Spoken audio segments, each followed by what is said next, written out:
Alright guys, sa mapagpalang araw sa inyong lahat, meron tayong reaction video dito kay Karob Trip at ito kay Senator Rapi Tulfo. Nawawalang maleta sa NAIA na may lamang. Ayan, 50 million na ibalik na sa may-ari. At ito ay alahas na nagkahalagang 50 million. At panoorin po natin dito sa ating media ng center sa Mandaluyong City, mag-asawang driver nagpabalita nito na nawalang luggage ng negosyanteng si Maricor Flor. At panoorin po natin ang buong detalye. Alright.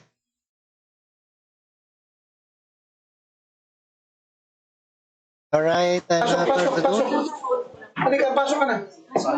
Pasok. Okay, ito na po ang inyong Remoa at si Attorney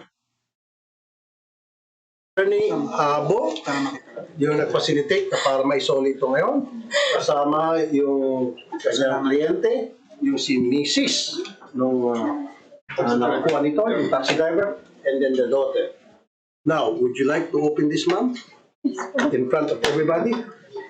Kasi, pero as you can see, wala hong gas-gas, 25% pa.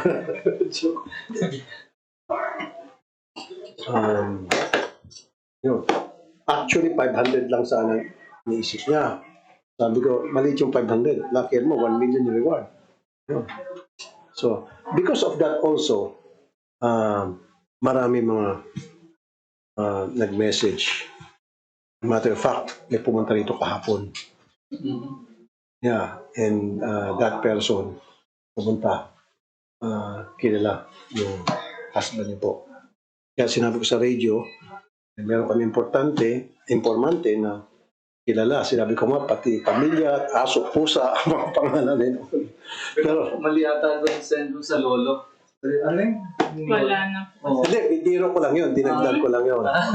Sabi ko, may lola, biniro ko lang yun para, para medyo ligawin. Kasi ayaw ko naman na malaman eksakto informante. Sorry, hindi ko naman sasabihin na kayo mananakit. Yung si Mr. niya mananakit doon sa informante namin. So parang niligaw ko lang. Kasi informante, kinakabahan din. Ninenervyo siya. Sabi niya, baka mamaya may mangyari sa kanya. Sabi ko, sige, medyo ligaw-ligawin natin. Yun, kaya sinabi ko, may lolo, lola, pusa, as, joke. But, ano po siya, kilala niyo po si Mr. niyo and ready na kami magsampasalo ng kaso. In fact, today dapat pupunta na pa kami sa NBI para mag-file na ng case. And then yung NBI, gagawa na po ng thorough investigation para ma-properly identify. Pioneer na. Yun, Mr. Pioneer na. Pioneer na siya. Okay, pioneer na. Tingnan natin kung alaman ito. Okay. Makakita na ako sa wakas ng alahas na milyones. 50 million broadcast din. Ha? 50 million. Yan po ang sabi niya. Siyempre, kung ano sabi niya, yun sasabihin ko lang doon. Hindi naman kabigatan. Mga alahas mo. Yung alahas ko kasi. Ang isang Saan po pa siya attorney galing? Saan si galing? Cebu. Meron mo siyang parang luxury store doon, sinaraso, mga Pinoy magamit. Tsaka nagba-buy and sell siya, nagbebenta siya ng alahas. Kaya yung pong may mga 3-4 ng pirasong alahas na mamahalin na hindi niya pa, nasa supplier pa may-ari. Kaya namumblema talaga siya. Ano nakalusog sa Hindi, galing lang siyang Cebu. Galing lang Cebu. local lang? Ano ito sa video, hand carry niya talaga.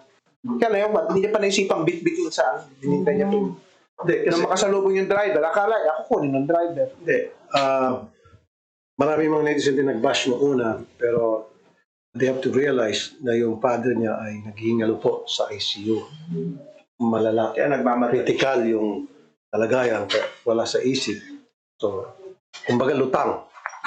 Totoo yun, lutang siya. Kaya, Ano po, yung father niya is just relying on respirator. Tatanggalin na ata yung intubation. something like that. Yan siguro, wala siya sa tamang pag-iisip. Iniwan niya, akala niya food and driver. Pero kung ako 50 million. Baka kapya-kapin ko pa to eh. Hindi nga, totoo po. Tsaka ang problema niya pang isa, Sen. Isa pa niyang problema. Yung bill sa ospital, 5 milyon na. Eh, babayaran niya pa yung mga alahas na nawala. Ang laking problema niya. Kaya napakalaking bagay yun. Di ba, ma'am, kapag kayo, yakap-yakapin ko to. Baka pwede pa, itali ko na sa katawan ko. 50 million eh. Sus, hindi, but anyway, in her case, hindi natin siya masisisi dahil meron nga siyang kamag-anak na nasa hospital, especially father pa niya. Circumstances that time. Yes. Kaya wala na siya sa pag-iisip. Tsaka anytime tatanggalin na yung respirator, yun ang decision ng kakapatid. Oh, ito na. May konting, Yung bag na yan, may konting trail, ano? Ha? Matibay yung bag na yan. Yeah, matibay ito. From scratches, lalo na. Tama. Aluminum. Pero kung gusto madali naman ito kung sirain eh. Kung talagang may intention silang Acetylene. maski na hindi, kutsilyo lang, di ba? Pupuk-pupukin. Clarify Ma'am. lang din. Hindi po yan nauwi sa bahay. Nasa kotse lang po nung sinabi niya na pinakita po siya. Sa kotse lang po, hindi niya inal sa kanyang kotse, sa truck. Nasa kotse lang, sa loob ng kotse lang po Wala na niya ako. iniwan. So inal sa kotse. Opo. Paano yung mga pasahero niya? Buti hindi tinangay ng mga pasahero niya. Nagbibiyahe siya tapos sa kotse niya. Nung kinagabihan po, tinawagan niya na rin po yung kilala niya po. Tapos Pero 1 month po ito na nasa kanya, nasa kamay niya. So, Yun nga po, nasa kotse lang to for 1 month? hindi rin po namin alam kasi ang akala po talaga namin, nandun na po kasi inano na po namin yan eh, pinalala-move na po namin. Akala po talaga namin, tapos na po. Pinalalamove yung saan po kanina pala nalaman.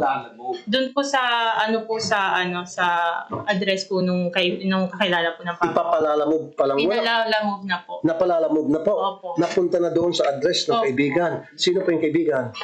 Hindi ko po. Police ata. Yung police po na kaibigan. So kinuha niyo ito doon sa police. So yung police, ano pong ginawa niya nung napalalamove po sa kanya? Ano pong ginawa niya? Kinausap ko po yun po. Kinausap ko po siya kung bakit po hindi po na ipapadala pa po sa may-ari. Ang sabi niya po, kailangan po yung papa ko po yung sumama. Kaso ayaw pong sumama ng papa ko po. Natatakot po talaga siya. sa DCR. Which lumugit din ako sa request nila. Okay. So, radio station na lang. Thank you. So, pumunta po kayo sa isang radio station para doon sa Yung police lang po, sir. Yung police pumunta sa radio station. At sabi turn over to. Pero alam na nung police ang laman. Ay, hindi Wala po. hindi po namin. Hindi pa rin alam. Lahat po kami wala pong alam kung ano. Nalaman na lang po namin. No, nakita namin po yung Post. news po. Opo. Yung post niya o yung post ko? Yung news po ata. News sa TV5. Yun. Yun. Yung news sa TV5. Doon yung Tapos yun, nakita. natakot na po kami kasi nung araw po na nakita po namin yung video, tinanong ko po yung police kung ano po yung pwede ko pong gawin or pwede po namin gawin, kung asan po kami lalapit kasi nakakatakot din po may ano po yun. Okay. So, nung nakita niyo po sa Frontline Pilipinas, primetime news yun sa TV5, doon medyo nagkaroon ng kayo ng kaba, concern. Doon niyo na po nalaman yung laman ng alahas. So, tinawagan niya po ngayon yung polis na kung saan yung pinalalamog Pinuntahan to. po namin. Pinuntahan. Opo. Ano po sabi niya? Sabi niya po pumunta po daw po kami sa kakilala po niya na nagtatrabaho daw po sa may OMA po. Ako na yun, sir. Kayo na po. Si attorney po. Opo. Pero nung pagpunta niyo po sa isang radio station para titurn over, ano po sabi ng reporter o anchor doon sa radio station na yun? Hindi po kami yung nagpunta po sa radio station. Yung police ang Yung police lang Yung po. police. Ano po sabi doon sa police ng radio station? Yun nga daw po, ang sabi ayaw po ata nilang gawa daw po. Kailangan po yung nakapulot po yung pumunta Kasama. doon. Yun po, nung time po na yun, nagkaroon na po ng problema, pumunta po kami ng Tayabas para po sa tito ko po. Okay. Di ba ma'am, kayo po subscriber ko? Yes. O, ba't di nyo dinala sa akin? Bakit? Wala naman pasintabi doon sa radio station. Kaya alam niyo naman, diba dito sa programa ko, meron kami sa ulian ng bayan. Saan?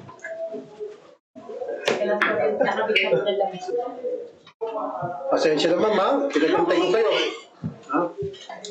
Pasok na, pasok. Pasok. Halika, pasok ka na. Pasok. Okay. Ito na po ang inyong Remoa. At si Attorney Abo, yung nag-facilitate na para maisoli ito ngayon. Kasama yung kanyang kliyente, yung si Mrs. nung nakakuha nito, yung taxi driver, and then the daughter. Now, would you like to open this, ma'am? In front of everybody? Kasi, pero as you can see, wala hong gas-gas. Hindi na lang laman, hindi na nakita. Pero hindi mo kwento natin ulit.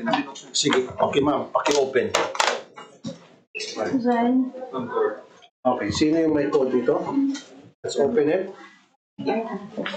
Okay, alis muna itong smart.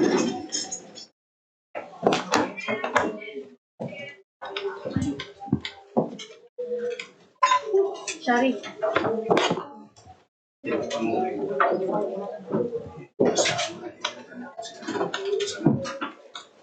Binubuksan na po. Ayan. Siya po ang alam ng code. Ito na! Camera! Sana? Kailangan makita sa camera yung laman. Let's open it. Okay. Una, itong bag. Ano sa kasal yun? Ito yung Hermes. Okay. Tubig. Bigyan siya ng tubig. Okay, so 2 Hermes bag. Okay. Okay. Ito na. Okay. Ito yung pinakamahal. Pink diamond ho tawag dito. Yellow diamond. Yellow diamond. Ito po yung patek. How much is that, ma'am? Around 8 to 10 million Ito or po. 12. Ito 12. Yes po. Ito po, patek. Diamond studded. Can you see the other contents and confirm to the media that it is intact? Ito po All are yung- intact? Yes po. Ito po yung earring, Senator. Paki-confirm lang po in front of the Attorney Abo Yes, and po. then sa mga nagsulit. Sandali po nanginginig ako. Okay, bigyan natin ng tubig. Water po. Okay. Ito po yata may isa pang bag. Ma'am, baka mahulog yung alahasa. Lagyan mo natin dito. Isa. Yung patek. Ito na natin ilagay Ito dito. po yung mga princess cut na yung bracelet po. Grabe ang alahasa, no? Ano naman ito? Ito po yung mga princess cut na lip. Kasi ito po yung pinakita natin. Kaya Ito pa isa pang bag. ito po yung isang bag. And then, Tatlo. ay, wala shoes na yun. Okay. So, tatlong Hermes. Itong pinakamahal dito eh. Ayan, I would assume. Dito? crop po. Croc. Can you confirm now that Yes, for all the every- contents are intact? Yeah, everything's complete. Okay, good. Thank you. Yung dress. Ito yun, diba? Yung look. Yes po, everything's complete. Okay. Lahat po nandyan. Yes po. Sigurado po kayo ha? Yes Kompleto po. na. Okay. Everything's complete po. Ayan po. Everything's complete. Very emotional si ma'am. Nung pagpasok pa lamang. Alright, napanood nyo guys, ito ang na-discover na 50 million na ibalik sa walang maleta sa may-ari. At ang laking halaga at kumpleto. At walang nagkulang pagbukas nila Senator Rapi at ang kanyang mga attorney. At maraming salamat sa inyong lahat and thank you so much and peace out. Thank you guys.